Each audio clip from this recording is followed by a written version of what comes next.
Fala galera, tudo bem? Meu nome é André Uli e esse é o nosso curso de Introdução à Programação, um curso que foi pensado para pessoas que estão começando do zero no desenvolvimento de software, tá? E se você chegou aqui agora, né, essa é a primeira aula que você está vendo, eu te convido a se inscrever no canal e também na descrição desse vídeo a gente tem um link para playlist, onde você vai ver desde a apresentação, né, do nosso curso. Lá eu falo de tudo que vai ser abordado aqui. E também você vai ver as aulas desde o começo, né? Desde o do início de como é dar uma instrução para o computador.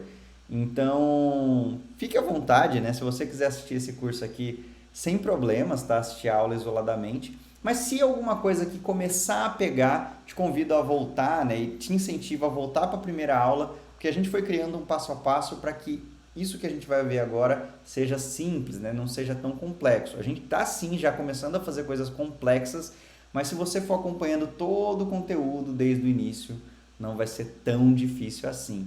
Mas bora lá, deixa eu compartilhar minha tela aqui com vocês. Hoje a gente vai falar de vetores, né? Esse aqui foi o código que a gente fez na última aula, onde a gente tinha um laço de repetição aqui, né? E a gente contou de 0 a 10 sequencialmente, né? E exibindo aqui cada número se ele é par ou ímpar, tá? Eu podia reaproveitar esse código, mas eu gosto de ir construindo, né, para a gente ir construindo um pensamento aqui. Então eu vou apagar o nosso for aqui por enquanto, e aí agora a gente vai falar um pouco sobre vetores, tá?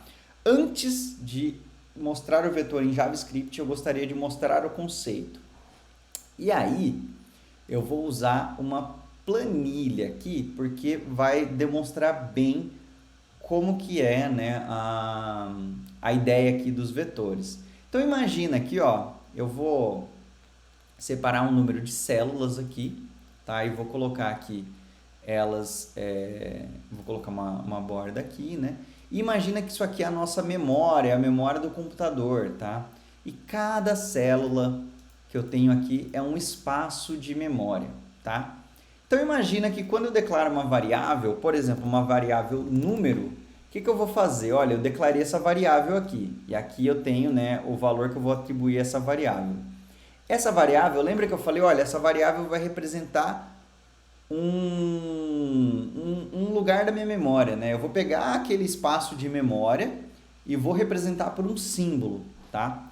Então, basicamente, o que seria isso? Ó, eu vou pegar aqui esse espaço de memória e eu vou falar assim, olha, agora, a partir de agora, né, você vai receber o valor daquele símbolo. Então, sempre que eu vier aqui nesse símbolo e atualizar ele com um valor, então eu vou colocar aqui um número, ele vai atualizar o meu espaço de memória. Então, aquele espaço de memória sempre vai ser atualizado conforme eu atualizar a minha variável. Legal, foi isso que a gente aprendeu, foi isso que a gente fez na aula de variáveis, né? E agora, como que seria então um vetor? Imagina que eu tivesse aqui, ó, tá, esse espaço de memória, eu tenho aqui o número 1, o número, né? Aí eu crio número B, aí eu vou lá no espaço de memória B e coloco aqui, né, que vai ser esse cara aqui, vai ser esse espaço aqui, vai ser essa variável, e aí eu coloco aqui também, tal. Beleza, né? Eu vou ter aqui vários, eu tenho a mesma ideia, só estou separando várias células. O que o vetor vai ajudar a gente? Eu não preciso criar um símbolo novo para representar, né, os espaços. Eu posso criar uma variável que é do tipo vetor, tá? E essa variável, ela vai poder ocupar mais que um espaço de memória aqui. E aí ficaria algo mais ou menos assim, ó. A gente vai pegar isso aqui, aproveitar o Excel, né, as fórmulas de Excel, e aí olha só que mágico, né? Eu vou pegar aqui, ó, no mesmo símbolo número, eu vou ter aqui, ó, a primeira posição dele, olha só, posição, vai ter lá com um valor. Aí eu vou entrar com outro valor aqui mais para frente. Aí vou entrar com outro valor e assim vai. E vou atualizando ali, ó, tudo no mesmo símbolo, tá? Posso repetir números, e posso seguir aqui, ó. Ok. Tá. Então agora eu tenho uma variável que recebe mais que um valor. Mas como que a gente vai organizar isso? Como que eu vou colocar mais que um valor na minha variável? Nesse momento aqui, deixa eu só organizar aqui, né? Deixa eu trazer o nome da minha variável aqui para eles ficarem alinhadinhos, né? Aqui, ó, eu tenho duas coisas, tá? Eu vou inserir uma linha aqui acima, inserir linha acima, ok. Então, aqui eu vou ter, né, o valor, só que essa variável, ela, além do valor, ela tem um outro atributo, né? Ela tem uma outra coisa aqui para ajudar na organização, que é o índice. Vocês lembram quando eu falei de for, que quando a gente trocou o contador por índice, eu falei, olha, o índice que também é o index, e lá em vetor vocês vão descobrir. Olha só, é aqui. E o que é o índice? O índice é a posição daquele valor naquele vetor. E essa posição, quando eu tenho um vetor simples, como o que a gente está vendo aqui, ela começa da posição 0. Então, cada um desses valores aqui, eles vão estar organizados no meu vetor em uma posição. Então, esse aqui vai ser a posição 0, esse aqui é a 1, esse aqui é a 2, a 3, a 4, a 5, a 6 e a 7. Por quê? Porque eu começo a contar pelo 0, tá? No vetor eu começo contando pelo 0. Então, eu vou ter de 0 a 7. E aí, aqui eu vou ter, né, 8 posições, tá? Porque eu estou começando a contar do 0. Então, basicamente, essas posições aqui do meu espaço de memória são as posições que eu tenho lá na minha variável. Legal, tá? É isso que é um vetor. E, por enquanto, a gente está vendo um vetor simples. Depois, a gente também tem uma outra maneira que são as matrizes, onde, além de posições assim, ó, como se fossem colunas, eu posso ter outros índices aqui de linha. Então, eu posso ter um vetor dentro de outro vetor. Mas calma, a gente chega lá, tá? Isso aqui já vai ser muito utilizado e você vai ver esse recurso vetor e percorrer um vetor como um for, você vai ver muito em códigos profissionais e resolvendo problemas de verdade. Isso aqui é muito interessante. Então, vamos lá. Como que a gente faz isso em JavaScript? Vamos lá, então. Então, eu vou criar a mesma coisa, uma variável número. E lembra, ó, eu fazia assim, né? E colocava, atribuir um valor aqui. A diferença agora é que ao invés de atribuir o valor direto, a gente vai abrir aqui colchetes, abrir e fechar colchetes, e cada uma daquelas posições a gente vai colocar separado por vírgula. E não é ponto e vírgula, tá, gente? É vírgula. Então, eu posso começar aqui com qualquer número, né? 4, 5, 8, 9, 10, 1, 19, enfim. E posso ir preenchendo aqui aleatoriamente, enfim. Também posso colocar string, né? Que é quando eu coloco texto assim, ó. Texto, tá? O que a gente vai fazer aqui no nosso for, eu não vou utilizar o texto, tá? Eu vou usar só números, tá? Beleza, aprendemos aqui a atribuir. Mas se eu fizer agora ó, o console.log do meu número, eu nem sei o que vai acontecer, tá? Uma coisa super interessante, tá, gente? Que eu tô fazendo aqui com vocês, agora não foi de propósito, mas para vocês já pegarem essa malícia, esse jeitinho que tô com dúvida, vou testar, vou validar a minha hipótese, e aí eu já tiro essa dúvida. Poderia também pesquisar no Google, enfim, mas olha só, eu posso simplesmente vir aqui ó, e exibir isso e matar minha curiosidade. Vamos ver o que ele vai fazer. Olha, ele exibiu meu vetor, tá? De um jeito meio torto aqui, né? Pulando linha, enfim. Mas não é isso que eu quero. O que eu quero? Eu quero poder controlar a exibição de cada um desses números aqui. Para fazer isso, aqui ó, quando eu declaro, eu coloco um colchete com os valores e aqui agora eu vou colocar colchetes também. E se eu quero pegar a primeira posição, qual que é o número que representa a primeira posição? Eu começo sempre a contar de 0 e aí eu vou colocar o 0 aqui, tá? E aí, beleza, ele me mostrou o meu 3. Vamos fazer isso aqui para as 3 primeiras posições, só para a gente ver que é isso mesmo? Então, eu vou pegar a posição 1 e posição 2. Falei minhas 3 primeiras posições, eu começo a contar do 0. É bom a gente ir acostumando com isso, porque às vezes dá uma bugadinha na mente, né? Sempre começo contando do 0. Ah lá. Então, beleza, ó, eu tenho os 3 primeiros números, né? 3, 4, 5. Legal. E agora, o que eu queria fazer? Poxa, se eu tiver então que exibir esses números, vou ter que fazer então isso aqui, ó. Poxa, né? 3, 4 e 5, enfim. A gente já aprendeu a contar, né? Aqui na aula passada a gente já aprendeu a fazer um contador. Então, não, eu não preciso fazer isso. Eu posso simplesmente vir aqui, fazer um for. Lembra, a gente vai fazer então var e o i de index. Olha só da onde que vem o índice, né? Esse índice aqui, ó, a posição, o nosso index. Aí eu vou fazer aqui, ó, o i menor.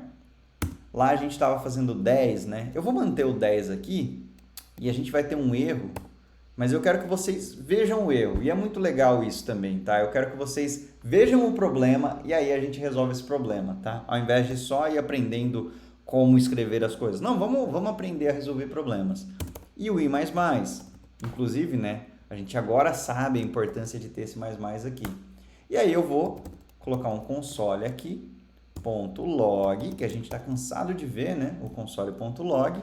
E eu vou fazer o quê? Eu vou exibir o número na posição. Então, lembra que eu estava fazendo 0, 1, 2... Agora eu tenho o i começando de 0 aqui, ó. E aí ele vai contar para mim, ele vai colocar 0, 1, 2, 3 e beleza. Então, ele deveria exibir isso aqui nessa ordem, tá? Vamos ver se é isso que ele vai fazer. Beleza, ele fez até chegar no 19, ó, 0, 1, 2, 3, 4, 5, 6, undefined, undefined, undefined. Por que que deu esse undefined, né? Porque eu continuei contando aqui até 9, mas, ó, né, aqui eu até 9. Se eu contar aqui, ó, 0, 1, 2, 3, 4, 5, 6, ou seja, a partir do 7, 8 e 9, que são esses três aqui, eu não tinha essa posição no meu vetor. Essa posição aqui não existia. Então, ele retornou undefined. Para corrigir isso, o que eu teria que fazer aqui? Ó, 0, 1, 2, 3, 4, 5, 6. Então, tem que ser menor que 6, tá? Que daí vai de 0 a 5. Beleza, corrigiu. Corrigiu nada, né? Porque agora ele deixou de exibir 1. Teria que ser 7, então, aqui, ó. Porque é 1, 2, 3, 4, 5, 6, 7, isso, 0, 1, 2, 3, 4, 5, 6. E aí ele vai até o 6, então tem que ser menor que 7. Tá, beleza, agora sim, está exibindo todos os números do meu vetor. Só que, poxa, eu já estou fazendo um vetor, e esse vetor, ele pode receber mais do que 7 posições. Eu posso vir aqui e atualizar esse vetor. E aí, o que vai acontecer com o meu código? Não vai acontecer nada, porque ele não conhece essa posição, porque ele está indo até o 7. Aí eu teria que atualizar aqui. E aí, beleza. Ah, mas eu tirei o 18. E aí, o que vai acontecer? Undefined no final. Poxa, André, então toda vez eu vou ter que ficar atualizando lá o número que está na condição do meu for? Não, você não precisa fazer isso.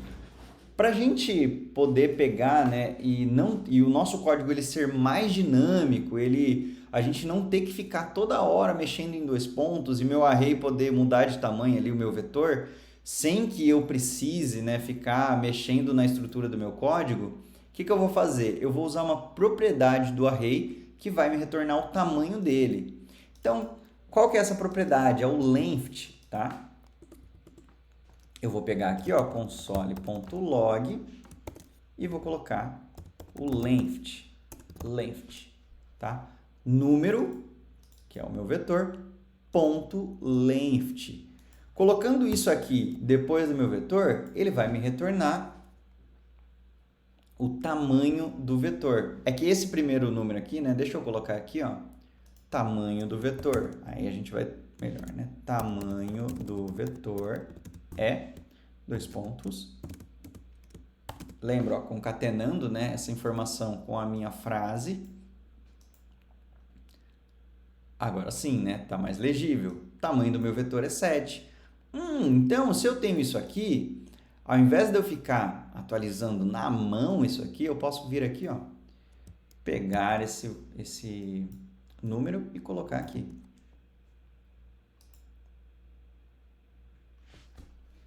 E agora sim, eu tenho um vetor que... Agora eu vou colocar aqui vários números, né?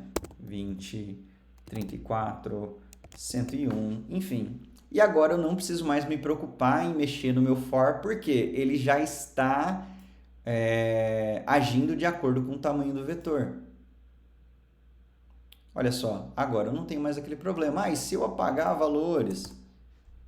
Lembra que aí apareciam uns undefineds? Não tenho mais esse problema. Agora eu posso mexer no tamanho do meu array, aumentar ele, diminuir, que dá na mesma, tá? Outro ponto aqui, né, eu tenho o meu length aqui, eu tenho o meu número aqui. Poxa, e esse aqui funciona só para esse array? Não necessariamente. Se eu criar um outro array aqui, ó, colocar aqui, var, por exemplo, participantes. Digamos que esse aqui é um número sorteado para cada participante, né? Participantes. E aí eu tenho lá. Agora, eu vou diminuir um pouquinho esse array aqui para não ter que escrever tanto. E aqui eu vou ter, então, a Joana, a Carol e a Zuleide. E aí, digamos que cada um, né, cada pessoa, eu vou colocar na mesma posição a pessoa e o número sorteado. Então, eu poderia colocar assim, olha só que legal. O número sorteado, vai ficar bem grandão isso aqui. O número sorteado para... Aí, eu vou concatenar aqui, ó. Aqui no lugar de número, eu vou colocar participante, né? Porque são... não, na verdade aqui, isso aqui tá certo, porque é uma lista, né? Uma coleção de nomes de participantes, isso aqui também. Uma coleção de números, deixa eu atualizar aqui, ó, números e números também. Aqui eu vou querer então, ó, o número sorteado para participantes, e aí vai pegar ali na posição correspondente, foi, 2 pontos, aí, mais números. E na mesma posição. Então, aqui, ó, eu vou ter na posição 0 a pessoa na posição 0. Se esses arrays eles estiverem sincronizados, tá? Lembra do ponto e vírgula no final. Eu posso fazer essa correlação entre vetores. E aqui, olha só que bacana. Já tenho aqui um sorteio, né? Ó, o número sorteado para a Joana foi 3, porque ela na posição 0. Para a Carol foi 4. Para a Zuleide foi 5. Isso aqui já dá para a gente brincando um pouco, né? Se tiver 2 vetores, enfim.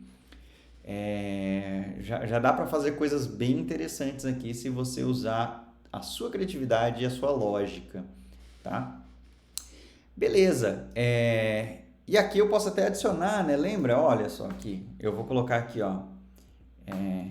If números. Aí coloco módulo 2, né? Porque eu quero fazer a divisão por 2. Se isso aqui for igual a 0, eu posso colocar aqui um console log.log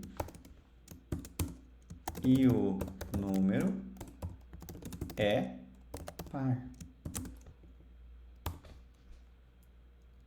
Se não,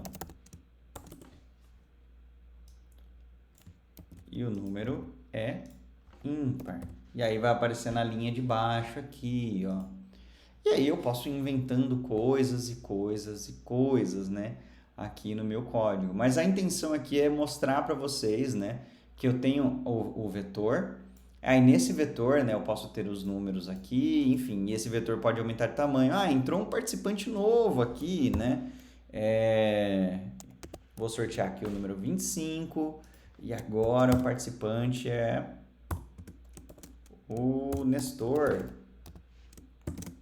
E o meu código vai fazer o quê? Meu código já vai incluir o Nestor aqui, ó, como participante. Eu poderia gerar esses números randomicamente, né? Se fosse um sorteio. Aliás, né? Se eu gerasse os números randomicamente, já poderia ser sim um sorteador aí de números, enfim. A gente já tem conhecimento suficiente para começar a construir coisas bacanas com a nossa lógica. E o interessante de aprender conceito, né, é que você pode usar isso aqui não só no JavaScript, tá? Por isso que eu estou batendo sempre nessa tecla. Vetor é um recurso de estrutura de dados que você vai ter em Java, em Python, em JavaScript, em C, enfim. Aprendendo conceito e aprendendo lógica, você não vai ficar amarrado a uma linguagem. Essa linguagem ela vai ser muito mais uma escolha do tipo de problema que você vai resolver. Ah, eu quero fazer páginas para web, enfim. Por isso que esse conhecimento é tão valioso. Estudar lógica é super importante. Para vocês terem uma ideia, eu estudei lógica há 12 anos e continuo usando lógica até hoje, né? Por isso que lógica de programação é muito importante. Estruturas de algoritmo assim são muito importantes e vão fazer muita diferença ali no seu futuro. Galera, falei bastante de novo, né? Por hoje é só. A gente vai ver mais possibilidades de vetores, tá? Mas acho que por enquanto é bem legal aprender essa duplinha, o for e o vetor, tá? Porque acho que a maneira mais comum aí de se ver percorrendo um vetor, né, é com o for. E aí mais para frente a gente também vai ver matrizes, mas por enquanto eu vou segurar aqui, porque aí a gente vai ver também uma outra forma de laço de repetição, tá? E isso aqui é super importante, vai fazer uma baita de uma diferença e você já vai ver vários exemplos aí que você vai poder usar o vetor e o for.